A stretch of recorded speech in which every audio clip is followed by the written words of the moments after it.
Cuando hablamos de neumonía nosocomial, hablamos de neumonía intrahospitalaria. Entonces, de igual manera, la neumonía nosocomial es una neumonía que se presenta dentro del hospital, ¿no?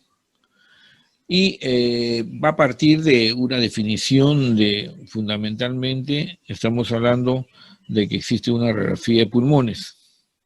¿Ok?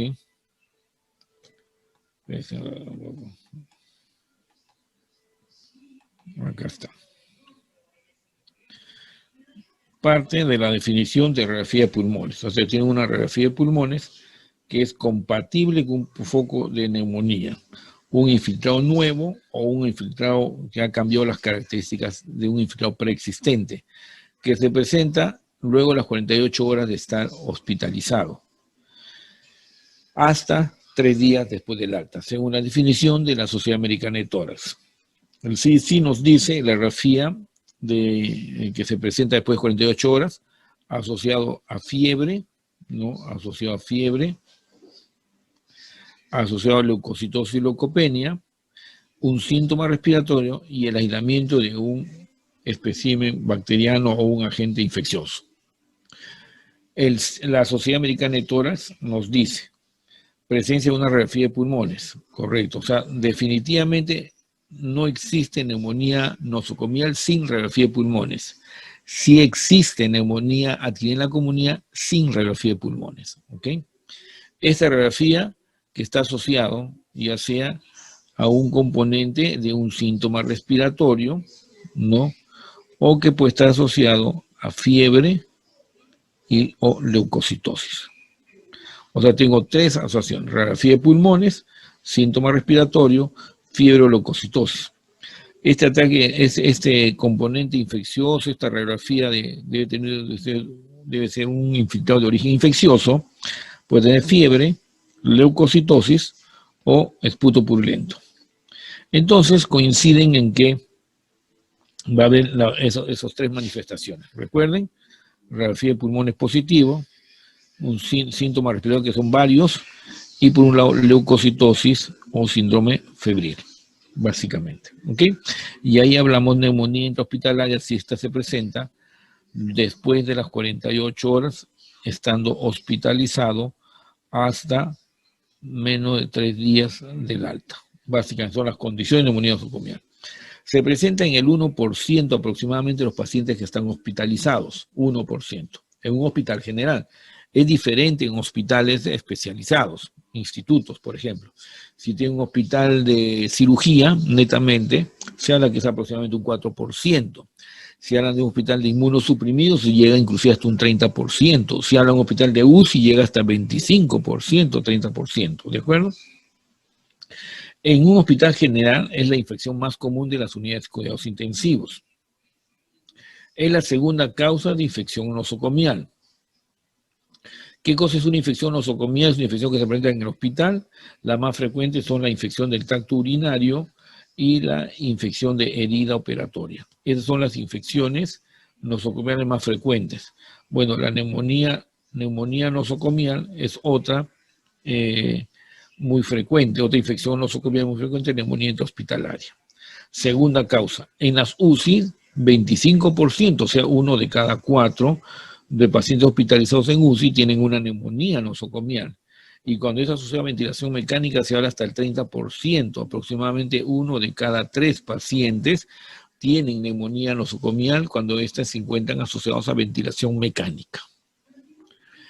La mortalidad, ¿no? La primera causa de muerte es la infección nosocomial. Es obvio que la infección del tracto urinario y la infección de herida operatoria no causan mortalidad. En cambio, la neumonía intrahospitalaria o neumonía nosocomial sí causa mortalidad. Es la primera causa. La neumonía asociada a ventilación mecánica lleva una mortalidad hasta del 25 al 50%. Cuando la neumonía nosocomial se encuentra en unidad de cuidados intensivos o se asocia a pacientes que tienen un distrés respiratorio o infecciones por pseudomonas, esta mortalidad sobrepasa el 60%. O sea, es una alta mortalidad. ¿De acuerdo? La neumonía, vamos acá en este punto. La neumonía nosocomial tiene 3 grandes factores de riesgo. ¿De acuerdo? Y vamos a ponerlos aquí. 3 grandes factores de riesgo. En factor de riesgo de pacientes que se encuentran en unidad de cuidados intensivos, en pacientes que salen en sala de operaciones o sala de cirugía, y pacientes inmunosuprimidos. Inmunosuprimidos. ¿Ok? Son los 3 grupos de pacientes. En los pacientes de unidad de cuidados intensivos, fundamentalmente es el más frecuente de todos ellos, pero también se encuentra en cirugías y inmunosuprimidos, en sala de inmunosuprimidos.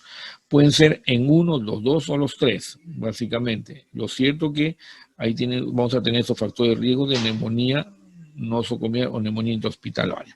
Veamos. Y acá vamos a la patogenia. Mecanismo de defensa. Existen 3 mecanismos de defensa, fundamentalmente las líneas de defensas mecánicas, líneas humorales, las inmunoglobulinas y líneas celulares, las células, fundamentalmente linfocitos y macrófagos. Entonces, si se afectan estas líneas de defensa, probablemente vamos a poner un factor de riesgo de infecciones nosocomiales. Las líneas mecánicas se refieren a la tos, a la defensa mecánica, por ejemplo, tos, estornudo, movimiento ciliar, moco, por ejemplo. Las líneas de defensa humorales se refieren a inmunoglobulinas, tanto la M y la MGA, y las líneas de defensa celulares fundamentalmente se refieren a los macrófagos, a los linfocitos.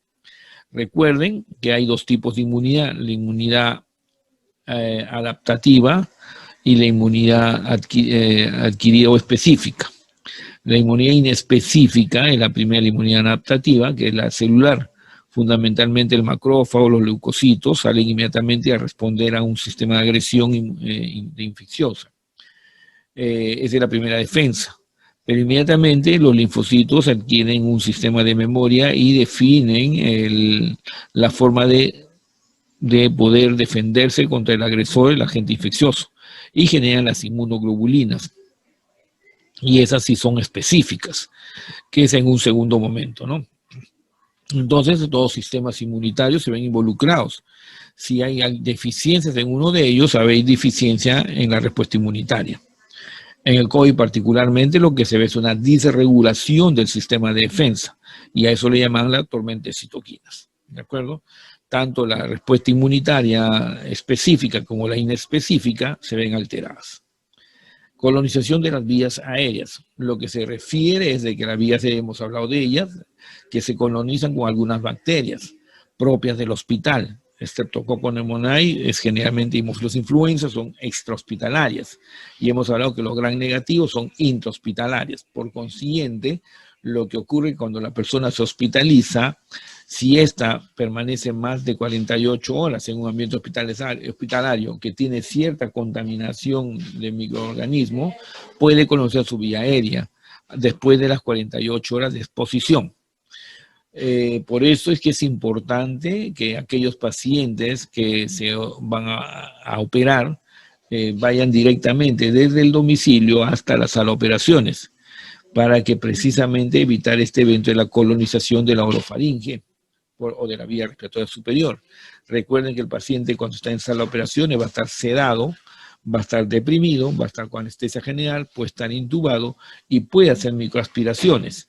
Y las microaspiraciones que se la va a realizar si está operándose el paciente en el primer día de su hospitalización, probablemente se esté microaspirando de las bacterias de la comunidad, las cuales son mucho más sensibles. Si el paciente se hospitaliza y permanece 3 días, está hospitalizado antes de su cirugía, prácticamente a las 48 horas su orofaringe se puede haber colonizado con las bacterias intrahospitalarias, Streptococcus resistente a la penicilina, u otras como gram negativos, Klebsiella, Proteus, Serratia, etcétera, que se pueden colonizar. Y por consiguiente el paciente que se opera al 4º o 5º día, que entra en el evento de depresión del centro respiratorio por los anestésicos, puede microaspirarse, pero se va a microaspirar de bacterias intrahospitalarias. De ahí es importante tener en cuenta este fenómeno de la colonización de la vía aérea. Es recomendable evitarla, y de eso se evita con las intervenciones de cirugía de día, ¿no? Pacientes que del domicilio de frente a sala de operaciones. Aspiración del tracto respiratorio bajo. Recuerden que los eventos microaspirativos y los eventos aspirativos tienen mucho que ver con la colonización, los microaspirativos y los aspirativos con el sensorio. Y estos pacientes que están en sala de operaciones o en ventilación mecánica intubados tienen depresión del centro respiratorio por los medicamentos que se les está dando precisamente para producir la sedación y el manejo de la ventilación. Eso los pone en factor de riesgo de tanto de micro como macroaspiraciones. Entonces, es un factor de riesgo que se va a presentar. Alteraciones mecánicas de la defensa del huésped. Recuerden que las alteraciones de la defensa del huésped parten desde la tosia. Es un paciente que está sedado, es un paciente que tiene menos reflejo tusivo y por consiguiente pierde este reflejo mecánico. Y eso también es otro factor importante a tener en cuenta en pacientes que hacen depresión.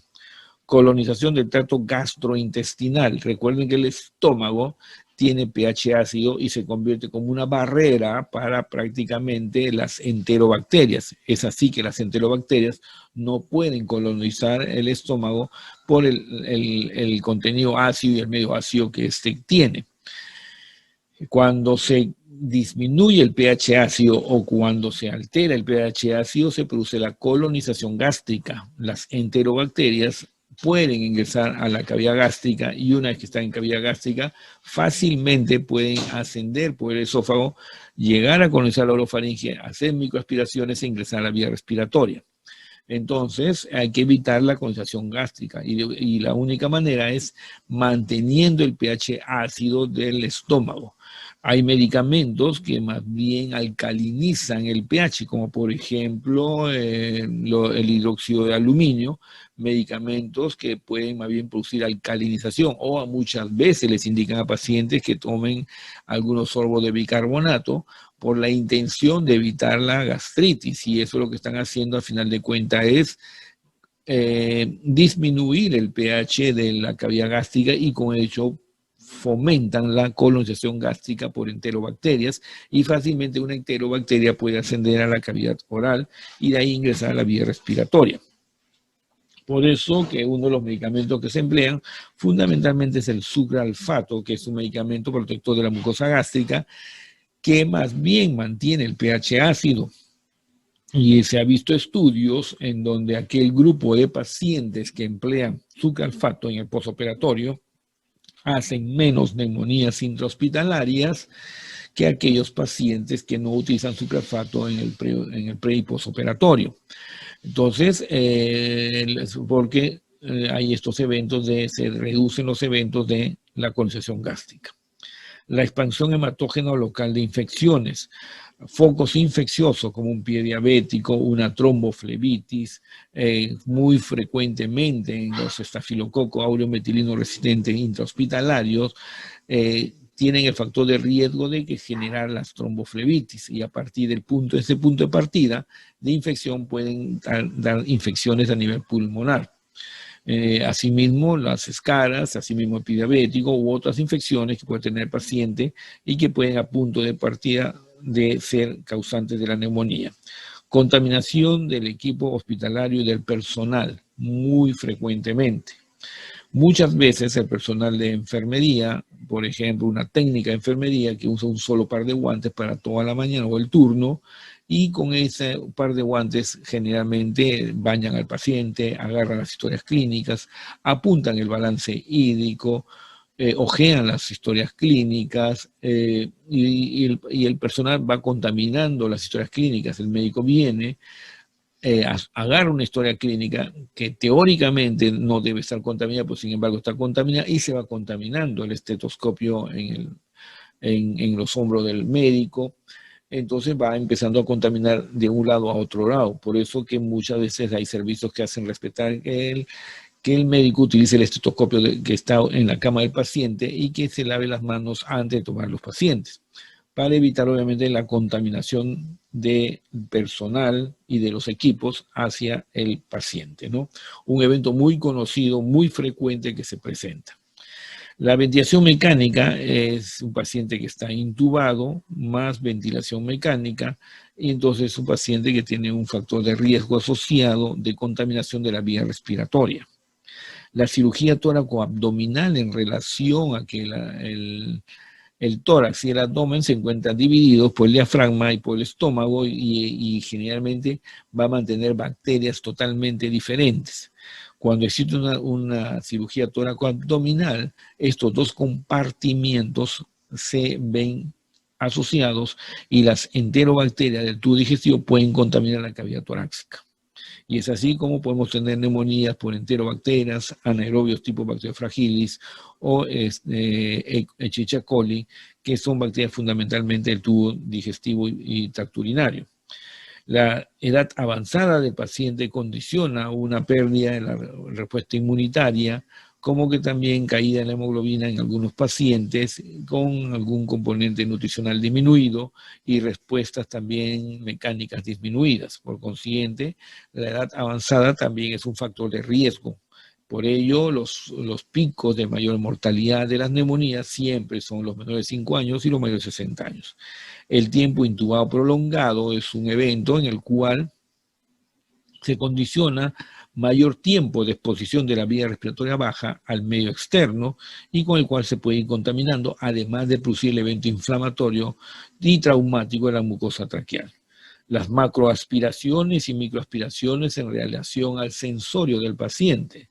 Pacientes deprimidos, ya sea porque se encuentran en sala de operaciones, ya sea porque tienen alguna enfermedad que requiere sedación como síndromes convulsivos o problemas neurológicos como enfermedades o síndromes meningios o traumatismos cefalocranianos, edemas cerebrales que producen hipertensión endocraniana y otros eventos a nivel central que hacen que el paciente pueda tener depresión del centro respiratorio y por consiguiente micro y macroaspiraciones.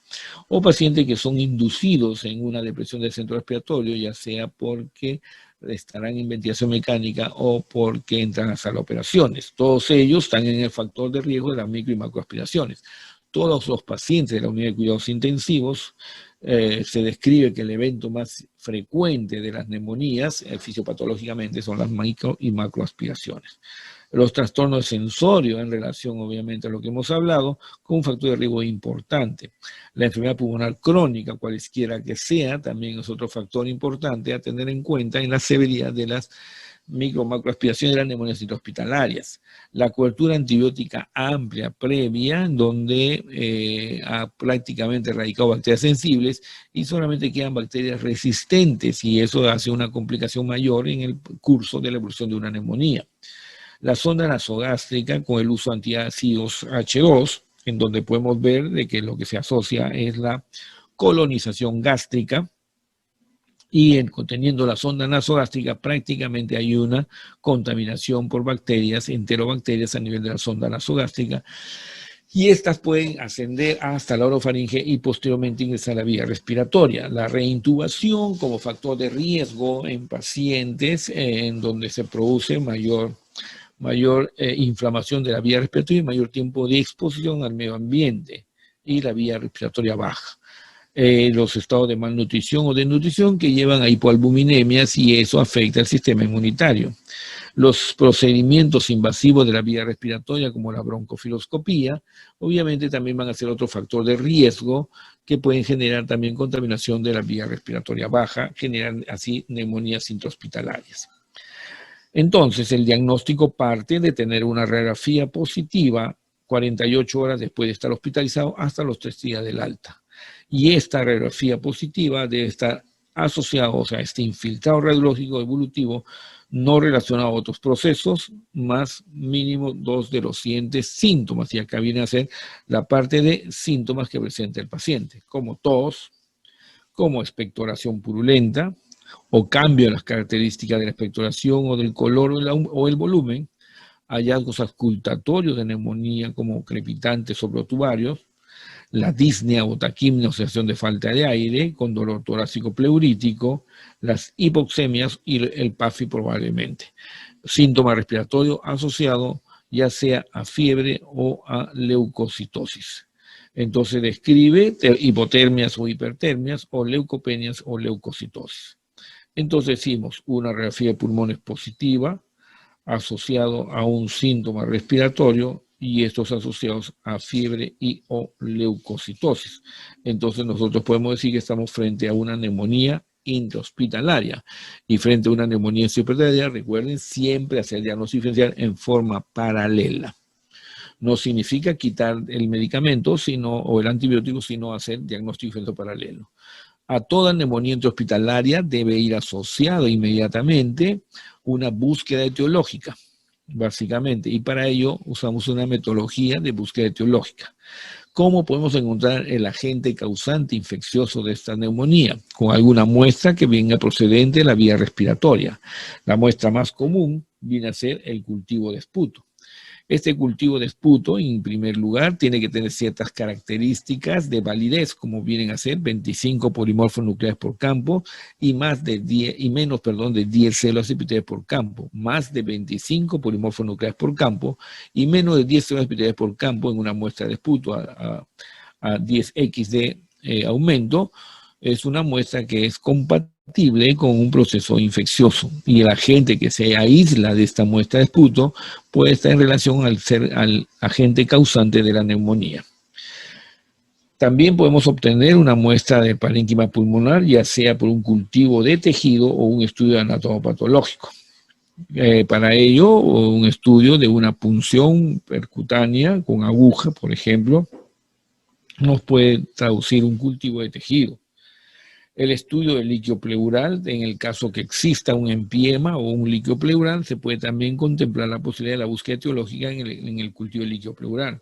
Los hemocultivos en el paciente, si es cierto, no son significativamente positivos, se escribe solamente 5 y hay series que hablan de 10% de hemocultivos positivos, por consiguiente la gran mayoría de los hemocultivos salen negativos. Eso no significa no pedir, significa que hay que tener cuidado. O mejor dicho, que hay que saber bien claro que no siempre van a salir positivos. Y por último, el aspirado transtraqueal. El aspirado transtraqueal tiene la intención de encontrar una bacteria que no sea contaminada fundamentalmente por el componente del esputo de la boca.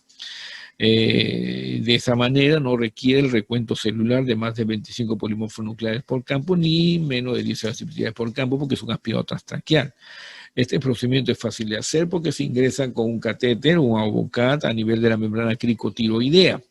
A nivel de la línea media, previa asepsia, uno ingresa la luz traqueal. Una vez que está en la luz traqueal, proyecta el catéter, retira la guía metálica y generalmente el catéter queda en la luz traqueal, infiltra una cantidad de 5 centímetros de solución salina estéril y retoma, al paciente va a toser y retoma obviamente las secreciones, y esas secreciones que recolecta en la jeringa se envían a cultivo. Entonces se llama una muestra de aspirado transtraqueal. Y por último, la broncofiloscopía. Cuando se realiza la broncofiloscopía con la intención de buscar etiología, hay varios procedimientos, desde un cipillo protegido con una sensibilidad del 66% y especificidad del 100%, el lavado bronquiólogo alveolar con una sensibilidad del 80% y especificidad del 69%, y el lavado bronquiólogo alveolar protegido con una sensibilidad del 92% y especificidad del 97%. Es obvio que uno debe buscar aquel procedimiento que me dé la más alta sensibilidad y más alta especificidad. Es así que para una neumonía intrahospitalaria, cuando uno realiza una broncofiloscopía, deberíamos utilizar este procedimiento de lavado bronquiólogo alveolar protegido, es colocar un catéter y por el medio de este catéter realizar un lavado bronquiólogo alveolar de la zona de la neumonía y obtener una muestra. Esa muestra tiene un 92% de sensibilidad a que pueda aislarse un agente etiológico. Va a haber 8% de muestras que el cultivo saldría negativo, a pesar de que el paciente tiene una neumonía, por consiguiente sus falsos negativos de 8%. Con una sensibilidad del 92%. Por otro lado, hay la especificidad del 97%. Significa que de estos cultivos aislados en bacterias, el 97% de ellos corresponde a bacterias correctas, a bacterias adecuadas, a bacterias reales, aislados como causante de la neumonía. Por consiguiente, habrá solamente un 3% de falsos positivos. Quiere decir que hay un 3% de cultivos que se aísla una bacteria que no es la que corresponde a la causante de la neumonía, lo que nos da una alta sensibilidad y una alta especificidad. Es así que entonces cuando hablamos de la neumonía nosocomial tenemos que hablar de lo siguiente. Primero, debemos hablar, y hemos dicho cuál es el diagnóstico de la neumonía nosocomial, la radiografía, el síntoma respiratorio, la fiebre y la leucocitosis. Uno de ellos, y hablamos de una neumonía intrahospitalaria. Hemos dicho que tenemos 3 grupos poblacionales de factor de riesgo. Los pacientes que se encuentran en unidad de cuidados intensivos, el paciente que se encuentra en sala de cirugía en un postoperatorio y el paciente en las salas de inmunosupresión. O, por ejemplo, reumatología, oncología. Son 3 perfiles de pacientes diferentes. ¿Okay? Y lo cierto que hacen una neumonía nosocomial y hacen un diagnóstico. Y para establecer el protocolo de la neumonía nosocomial debemos conocer esta neumonía nosocomial es de inicio, temprano o tardío. ¿Qué significa temprano? Cuando se presenta dentro de los primeros 5 días de hospitalización. ¿Qué significa tardío? Cuando se encuentra después del 5.º día de hospitalización. Estas neumonías, ¿qué factor de riesgo tienen? Que es muy similar a lo que estamos hablando en los factores de riesgos tanto de la comunidad como intrahospitalaria, sobre todo los intrahospitalarios, y la severidad de la neumonía. Entonces vamos viendo cuáles son estos factores de riesgo. Entonces tenemos acá los factores de riesgo frente al Streptococcus pneumoniae y al Haemophilus influenza. Recuerden que estas son bacterias que se encuentran en la comunidad bastante sensibles a las penicilinas. Entonces tenemos que se encuentran en pacientes no intubados, en pacientes que no han recibido antibiótico-terapia, en pacientes de hospitales comunales y son gérmenes que asocian a bajo riesgo y se encuentran, generalmente están en relación a neumonías que se inician de inicio temprano, básicamente menos de 5 días. ¿Qué significa menos de 5 días? Por definición, la neumonía nosocomial es a partir de las 48 horas, o sea, solamente quedaría aquella neumonía que se presenta en el tercer, en el 4.º y en el 5.º día de hospitalización. Y eso significa que el paciente tiene que haberse aspirado el día 1 y el día 2 porque el mecanismo más frecuente viene a ser la microaspiración. Y cuando se microaspira el día 1 y el día 2 significa que aún no se ha hecho colonización de bacterias intrahospitalarias. Por consiguiente, la colonización es extrahospitalaria. Y cuando es extrahospitalaria estamos hablando de Streptococcus pneumoniae y de Haemophilus influenza, que generalmente son sensibles a la penicilina. Por eso que estos pacientes de inicio temprano van a ser de mejor pronóstico. Luego tenemos las neumonías producidas por Pseudomonas aeruginosa, Cinectoverdi y Estafilococo aureus metilino. Hay que tener cuidado a estos pacientes porque son de mal pronóstico. Básicamente son de mal pronóstico. Entonces tener cuidado y tener en mente siempre Pseudomonas aeruginosa, Acinetobacter y Estafilococo aureus metilino resistente. Deben ser considerados de alto riesgo y con una mortalidad que va por encima del 60%. Veamos el factor de riesgo de Pseudomonas. Ya hemos hablado algunos de ellos. Hemos dicho daño estructural como la fibrosis quística y la bronquiectasia. Hemos dicho estado de inmunosupresión como el uso de corticoides, la neutropenia y la enfermedad maligna. La enfermedad maligna se ve en salas de oncología, por ejemplo. La neutropenia se ve en salas de oncología cuando se empieza a dar quimioterapia y también se da en salas de reumatología, por ejemplo, ¿no? El uso de corticoides también se ve en salas de reumatología generalmente y también de alguna de oncología. La fibrosis quística son antecedentes de daños estructurales, básicamente. Y el uso de equipos de terapia respiratoria. Es muy frecuente que los equipos de terapia respiratoria estén asociados a infecciones por Pseudomonas intrahospitalaria, como por ejemplo la ventilación mecánica o la tubación endotraqueal. Es considerado un equipo de terapia respiratoria. Y entonces por eso que la Pseudomonas es uno de los agentes bacterianos más frecuentes en las infecciones por neumonías asociadas a ventilación mecánica. Entonces, básicamente hablamos de ventilación mecánica, podemos hablar de nebulizaciones, podemos hablar de broncofiloscopía como mecanismo, como procedimiento de terapia respiratoria en algunos casos. El estafilococo áureo que se encuentra en la comunidad es un estafilococo áureo metilino sensible, mientras que se encuentra en el hospital es metilino resistente, cuyo principal factor de riesgo es el paciente que se le pone catéteres y hace una tromboflebitis. Este paciente que hace una tromboflebitis tiene un factor de riesgo de estafilococo áureo metilino resistente, cuyo tratamiento definitivamente va a ser vancomicina. Pero no solamente es este paciente, sino también los diabéticos que tienen trastornos de sueño. Recuerda que el trastorno de sueño tiene también aspiración por anaerobios, ¿no? Y también tenemos los pacientes por influenza. Veíamos lo de inicio temprano, que hablamos los primeros 5 días, y eso se está hablando que se está presentando la neumonía en el tercer día, en el cuarto día y en el quinto día de la hospitalización. Y eso significa que se aspira con bacterias de la comunidad, Streptococcus pneumoniae y Haemophilus influenza, y 20% gram negativo, y en algunos de los casos Staphylococcus aureus metilino sensible, ¿ok? Y eso generalmente fácilmente responden a aminopenicilinas. En cambio, el inicio tardío ya hablamos básicamente de bacterias gram negativas y hablamos de estafilococo intrahospitalario y estamos hablando de estafilococcus aureus metilino resistente probablemente. Y dentro de los gram negativos, aquí estamos viendo acá, fundamentalmente Klebsiella, Proteus, Serratia, Enterobacterias, E. coli y Pseudomonas. Y entonces tenemos que valorar todos ellos como terapias intrahospitalarias. Pero veíamos que también nosotros describíamos que habíamos esos 3 grupos poblacionales. Uno es el paciente de unidad de cuidados intensivos, el otro es el paciente de cirugía y el otro es el paciente inmunosuprimido. En este paciente inmunosuprimido vamos a ver obviamente otro tipo de infecciones asociadas. Las infecciones por legionela, muy frecuentemente asociadas a los linfomas o leucemias, las infecciones por hongos. Y cuando hablamos de hongos, hablamos de 2 tipos de hongos. Cándida por un lado y Aspergillus por otro, que son 2 hongos que se encuentran en la cavidad oral y que pueden dar problemas cuando el paciente entra en un estado de inmunodepresión, básicamente. Y los virus generalmente son virus en el inmunosuprimido, básicamente el citomegalovirus, a no ser que el paciente se infecte de un virus de la comunidad.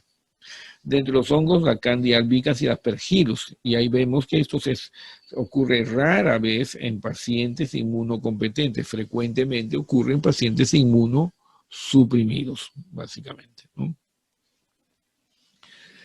Entonces, ya vemos ahí algunos factores de riesgo, estamos viendo también el inicio temprano y el inicio tardío de la neumonía, y ahora vamos a hablar un poco de la neumonía severa, que es muy similar también a lo que ya hemos hablado.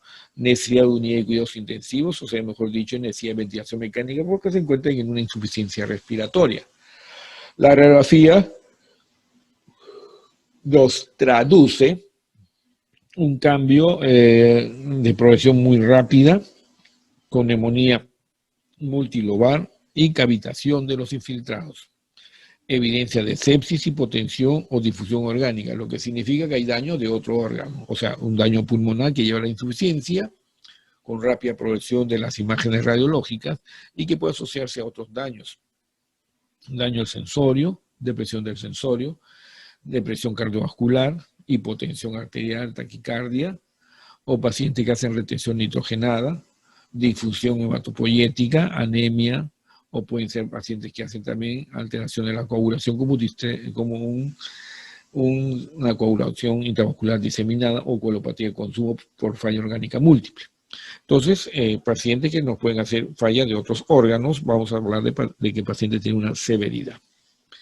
Siempre a una neumonía tenemos que hacer un diagnóstico diferencial, y dentro del diagnóstico diferencial siempre uno se plantea cuáles son estos procesos que dan cambios radiológicos, pero que sin embargo también se acompañan de fiebre. Y uno puede encontrar insuficiencia cardíaca. Sí es cierto que la fiebre e insuficiencia cardíaca es rara, pero en algunos casos se puede ver, y por consiguiente entre el diagnóstico diferencial. Tromboembolia pulmonar, un cuadro que produce fiebre, pero generalmente la característica más frecuente de la tromboembolia pulmonar en cuanto a su radiografía es que la radiografía sea normal. A no ser que encontremos un infarto pulmonar, y el infarto pulmonar secundario a la tromboembolia pulmonar sí da una traducción radiográfica, cuya característica del infarto es que da una apariencia triangular con base a nivel de la pared torácica.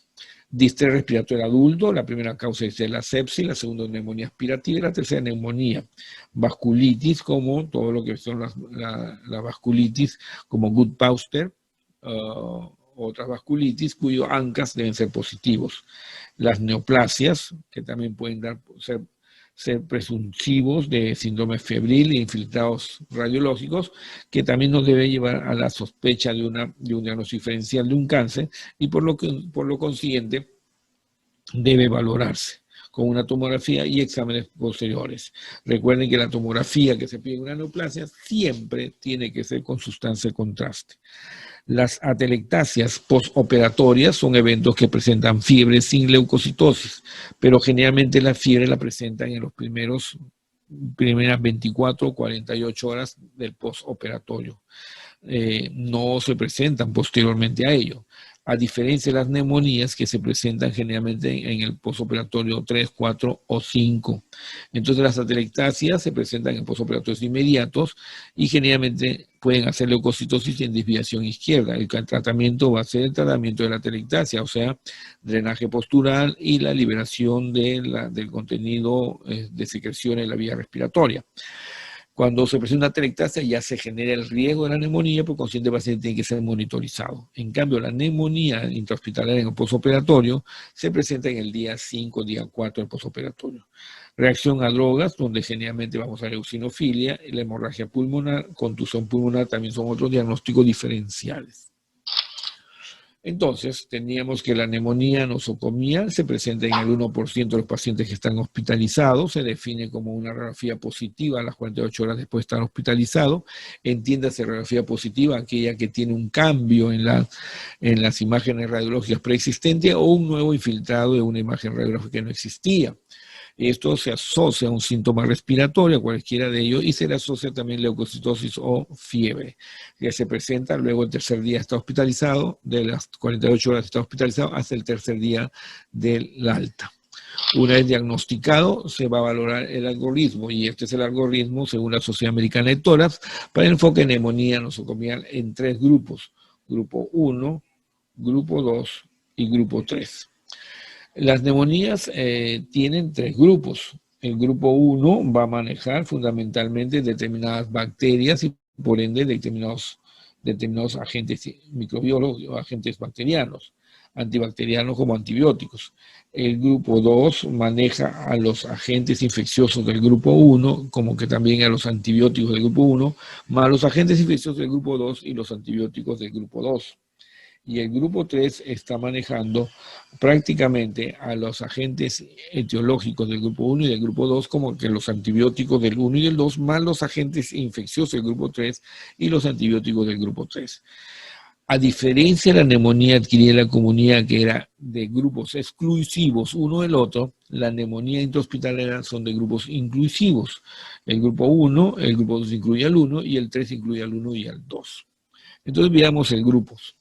Según la severidad de la neumonía, uno valora la severidad de la neumonía y puede decir, ¿esta es una neumonía severa o es una neumonía que no es severa? Si la neumonía no es severa y no tiene factor de riesgos, indistintamente el momento en que se presente va al grupo 1. Si la neumonía es leve, moderada, no severa y sí tiene factor de riesgos, indistintamente en el momento que se presente va al grupo 2. Lo que nos está diciendo que el grupo 2 se define fundamentalmente por la existencia del factor de riesgo. Cuando la neumonía es severa y no tiene factor de riesgo, si es de inicio temprano, o sea, se presenta en el día 3, 4 y 5, puede ser considerado grupo 1. Pero si se inicia tardíamente, o sea, después del día 5, ya automáticamente va al grupo 3, independientemente que no tenga factor de riesgo, simplemente por el hecho de ser severa.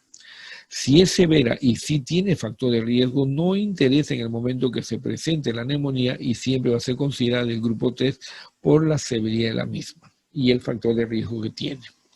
Entonces tenemos 3 grupos. Veamos el grupo 1. El grupo 1 son aquellas bacterias como el Streptococcus pneumoniae, el Haemophilus influenza, y también podemos tener el estafilococo metilino sensible. Recuerden que teníamos acá estos 3 gérmenes que vienen de la comunidad: Streptococcus pneumoniae, Haemophilus influenza y estafilococo metilino sensible. Esta es una neumonía que se está presentando de inicio temprano y que no tiene factor de riesgo. Y va a ser acompañado de los gram negativos, que gram negativos en 20%. ¿Cuáles son estos gram negativos en el 20%? Fundamentalmente Klebsiella, Proteus, Serratia y E. coli. Entonces la cobertura antibiótica fundamentalmente va a ser un antibiótico que cubra los gram positivos y otro que cubra los gram negativos, que puede ser una cefalosporina, por ejemplo, que puede cubrir ambos y sin ningún problema. Luego tenemos algunos otros medicamentos, ¿no?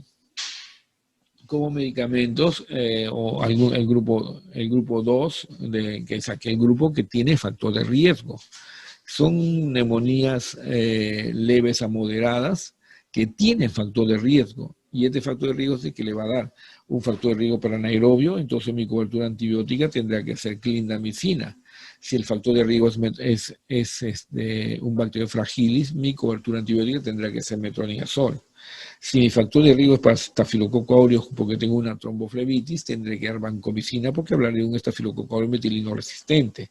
Si mi factor de riesgo es para una legionela, tendré que dar una eritromicina. Si mi factor de riesgo es una pseudomonas, lo consideraré como grupo 3 fundamentalmente. Y es así que puedo tener factor de riesgo de neumocistosis, factor de riesgo de un hongo porque es inmunosuprimido, etc. Entonces tengo diferentes factores de riesgo. Y luego me voy al grupo 3. El grupo 3 fundamentalmente tiene 3 bacterias. La Pseudomonas aeruginosa, ¿no?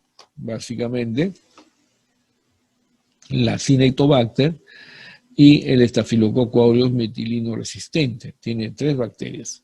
Entonces veamos, en estas 3 bacterias tenemos Pseudomonas, Acinetobacter y Staphylococcus aureus metilino resistente. Esta es una neumonía severa que se presenta porque tiene factor de riesgo, independientemente del momento en que se presenta, básicamente por factor de riesgo al grupo 3, o es una severa que no tiene factor de riesgo, pero de inicio tardío, porque la de inicio temprano va al grupo 1, de inicio tardío va al grupo 3. Lo cierto es que puede tener Pseudomonas, Cinetobacter. Hasta este momento hemos cubierto con un antibiótico el grupo 2. Entonces, ¿qué significa cuando hablamos del grupo 2? Fundamentalmente significa que le estamos dando la ceftriaxona del grupo 1 más la clindamicina del grupo 2, la ceftriaxona del grupo 1 más la vancomicina del grupo 2, la ceftriaxona del grupo 1 más el macrolio para la legionela del grupo 1, la ceftriaxona del grupo 1 más un antiviral más un antimicótico del grupo 2, por ejemplo. O puedo subir la ceftriaxona a un cefepime, por ejemplo, para asociarlo a un medicamento del grupo 2. Entonces, con eso estamos cubriendo todos los medicamentos, todas las bacterias del grupo 1 y del grupo 2. Cuando hablamos del grupo 3, tenemos que cubrir las bacterias, buscar un antibiótico que cubra las bacterias del grupo 3, 2 y 1. Entonces decimos a la pseudomonas, bueno, utilizaré una ceftazidime. Pero la ceftazidime es una cefalosporina que cubre la pseudomonas. Correcto, estoy cubriendo pseudomonas. Estoy cubriendo a todas las bacterias aminopenicilinas del grupo 1 positivos, como la Haemophilus, el Streptococcus pneumoniae y el Staphylococcus metilino sensible, se cubre. Con la ceftazidime estoy cubriendo Klebsiella, Proteus, Serratia, Enterobacteria E. coli, también lo estoy cubriendo. ¿Estoy cubriendo lo del grupo 2? No, entonces lo estaré manteniendo más la clindamicina, por ejemplo, del grupo 2, más el macrólido del grupo 2, más, por ejemplo, la vancomicina del grupo 2. ¿Ok? Estoy cubriendo eso. Ahora voy a cubrir la Cinetobacter.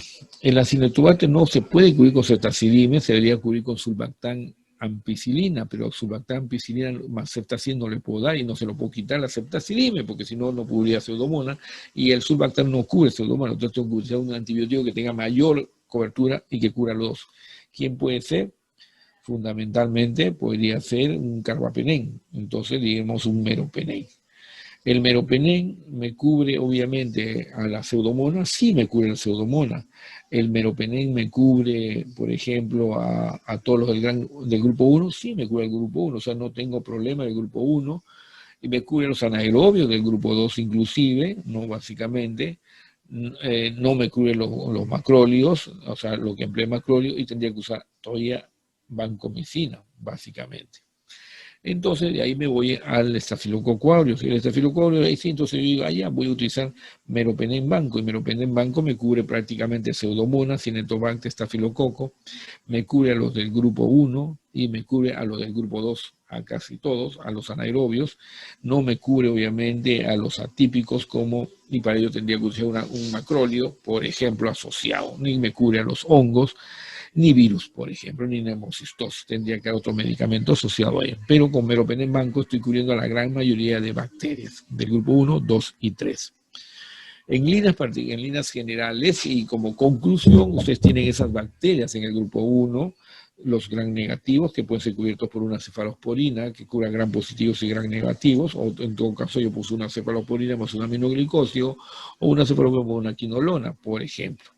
Aquí tenemos los anaerobios, o sea, clindamicina o metronidazol, estafilococo vancomicina, legionela macroleus y pseudomonas, básicamente una terapia antipseudomónica que lo llevamos al grupo 3.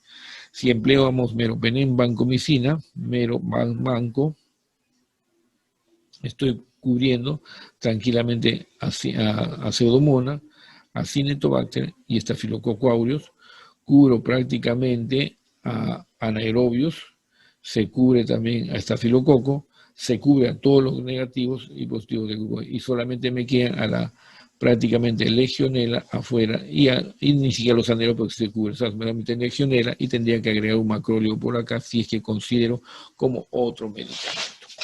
Entonces, una buena cobertura, y esa es la estrategia fundamentalmente en la neumonía intrahospitalaria, ¿no?